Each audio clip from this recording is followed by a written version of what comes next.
श्री सीताराम चंद्राभ्याम नमः। चतुर्थोध्यायः।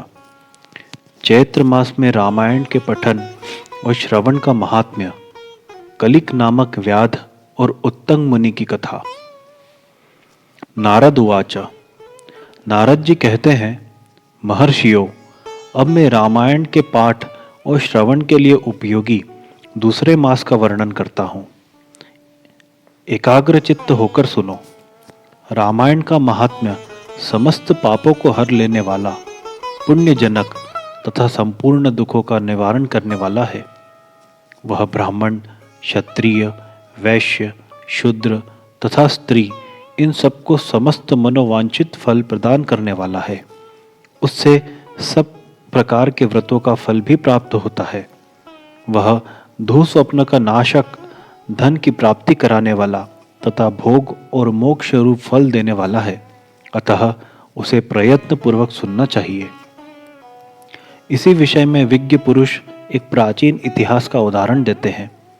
वह इतिहास अपने पाठकों और श्रोताओं के समस्त पापों का नाश करने वाला है।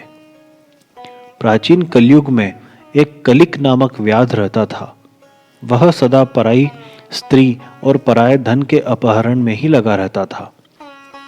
दूसरों की निंदा करना उसका नित्य का काम था। वह सदा सभी जंतुओं को पीड़ा दिया करता था। उसने कितने ही ब्राह्मणों तथा सैकड़ों हजारों गौओं की हत्या कर डाली थी। पराये धन का तो वह नित्य अपहरण करता ही था, देवता के धन को भी हड़प लेता था। उसने अपने जीवन में अनेक बड़े बड़े पाप किए थे। उसके पापों की गणना करोड़ों वर्षों में भी नहीं की जा सकती थी। एक समय वह महापापी व्याध, जो जीव जंतुओं के लिए यमराज के समान भयंकर था, सौवीर नगर में गया। वह नगर सब प्रकार के वैभव से संपन्न, वस्त्राभूषणों से विभूषित, युवतियों द्वारा सुशोभित, स्वच्छ जल वाले सरोवरों से अलंकृत तथा भांति भांति की दुकानों से सुसज्जित था। देवनगर के समान उसकी शोभा हो रही थी। व्याध उस नगर में गया। सौवीर नगर के उपवन में भगवान केशव का बड़ा सुंदर मंदिर था, जो सोने के अनेकानेक कलशों से ढका हुआ था। उसे देखकर व्याध को बड़ी प्रसन्नता हुई। उसने यह निश्चय कर लिया कि मैं यहाँ से बहुत सा सुवर्ण चुरा कर ले जाऊंगा। ऐसा निश्चय करके वह चोरी पर लट्टू रहने वाला व्याध श्री राम के मंदिर में गया। वहां उसने शांत, तत्वार्थवेत्ता और भगवान की आराधना में तत्पर उत्तंग मुनि का दर्शन किया, जो तपस्या की निधि थे। वे अकेले ही रहते थे।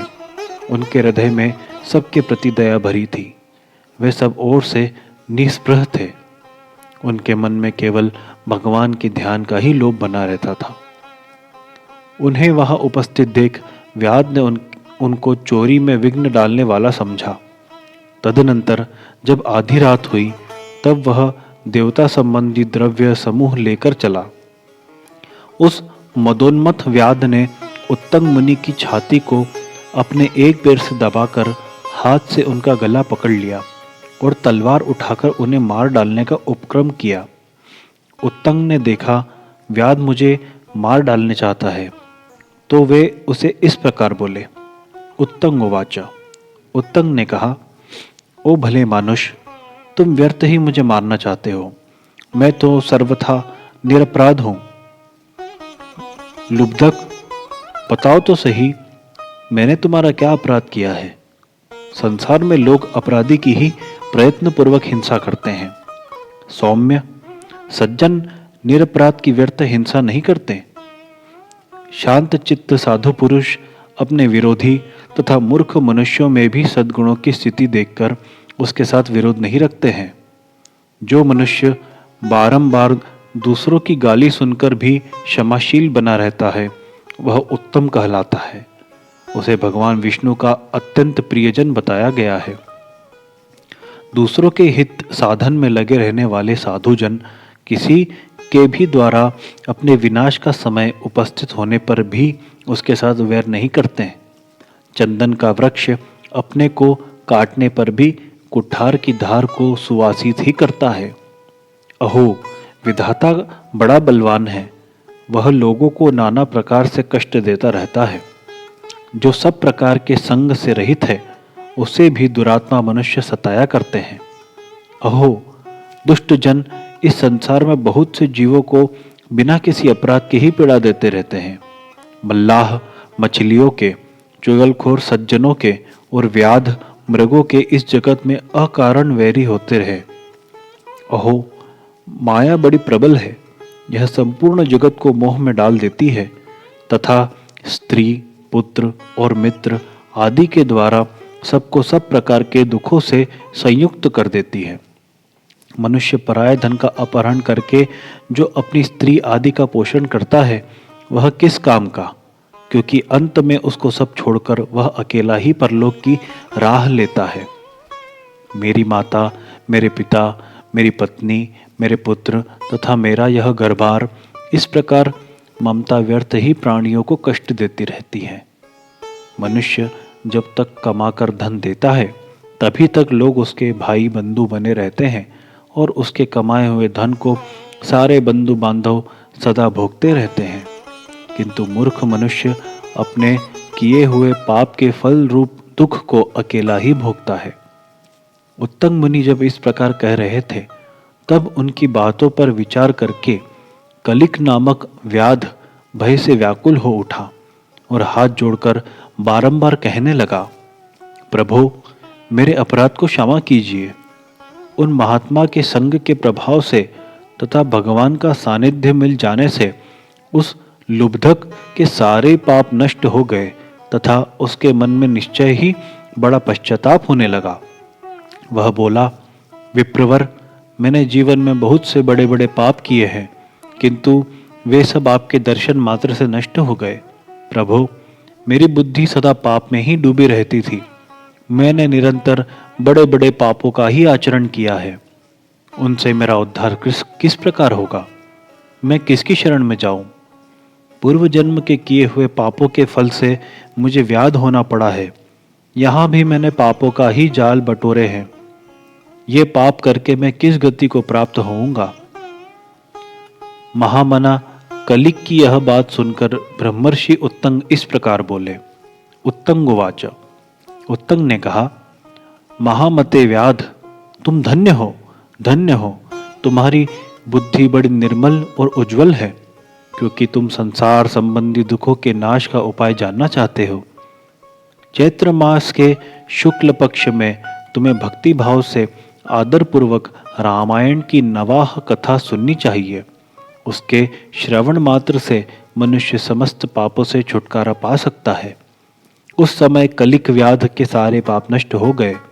वह रामायण की कथा सुनकर तत्काल मृत्यु को प्राप्त हो गया। व्याध को धरती पर पड़ा हुआ देख दयालु उत्तंग मुनि बड़े विस्मित हुए। फिर उन्होंने भगवान कमलापति का स्तवन किया। रामायण की कथा सुनकर निष्पाप हुआ व्याध दिव्य विमान पर आरूढ़ हो उत्तंग मुनि से इस प्रकार बोला, विद्वान, आपके प्रसाद से मैं महापातकों के संकट से मुक्त हो गया, अतः मैं आपके चरणों में प्रणाम करता हूँ। मैंने जो किया है, मेरे उस अपराध को आप क्षमा कीजिए। सूत उवाच, सूत जी कहते हैं, ऐसा कहकर कलिक ने मुनि श्रेष्ठ उत्तंग पर देव कुसुमों की वर्षा की और 3 बार उनकी परिक्रमा करके उन्हें बारंबार नमस्कार किया। तत्पश्चात अप्सराओं से भरे हुए संपूर्ण मनोवांछित भोगों से संपन्न विमान पर आरूढ़ हो वह श्री हरि के परम धाम जा पहुंचा। अतः विप्रवरों, आप सब लोग रामायण की कथा सुने। चैत्र मास के शुक्ल पक्ष में प्रयत्न पूर्वक रामायण की अमृतमयी कथा का नवाह पारायण अवश्य सुनना चाहिए। इसलिए रामायण सभी ऋतुओं में हितकारक है। इसके द्वारा भगवान की पूजा करने वाला पुरुष मन से जो चाहता है उसे निसंदेह प्राप्त कर लेता है। सनत कुमार, तुमने जो रामायण का महात्म्य पूछा था वह सब मैंने बता दिया। अब और क्या सुनना चाहते हो? इस प्रकार श्री स्कंद पुराण के उत्तरखंड में नारद सनत कुमार संवाद के अंतर्गत रामायण महात्म्य के प्रसंग में चैत्र मास में रामायण सुनने के फल का वर्णन नामक चौथा अध्याय पूरा हुआ।